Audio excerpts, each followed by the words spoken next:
විශේෂයෙන්ම මේ රටේ ජනතාවට ගමේ බලය නගරයේ බලය තීන්දුව කිරීමේ මහඟු අවස්ථාව නිර්මාණය වෙනවා. අපි විශ්වාස කරනවා සමගි ජන බලවේගයේ හැටියට අපි විශිෂ්ට ජයග්‍රහණයක් ලබනවා නොඅනුමානයි.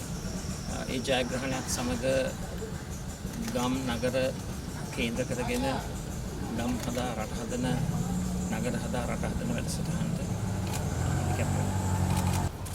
ජනතාවට මොකද දෙන තියෙන පණිවිඩය මේ මෙතින් පස්සේ සාමකාමීව හැසිරෙන්න කියලා ඔබතුමා දැනුම් දෙනවද ජනතාවට?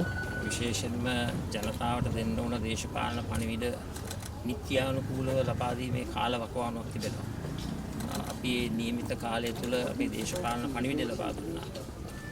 අද දවසේ කියන්නට තිබෙන්නේ විශේෂයෙන්ම නිදහස් නිවහල් ප්‍රජාතන්ත්‍රවාදී මැතිවරණයක් ක්‍රියාත්මක කරන්නට සියලු දෙනා මත්තල් බැඳ ගන්නට ඕන. ඒ වගේම මේ ප්‍රජාතන්ත්‍රවාදී ක්‍රමවේදය තුළ අපි ජනතාව ලබා දෙන පිළිතුරට විසඳුමට අපි ගරු කරන්නට ඕන.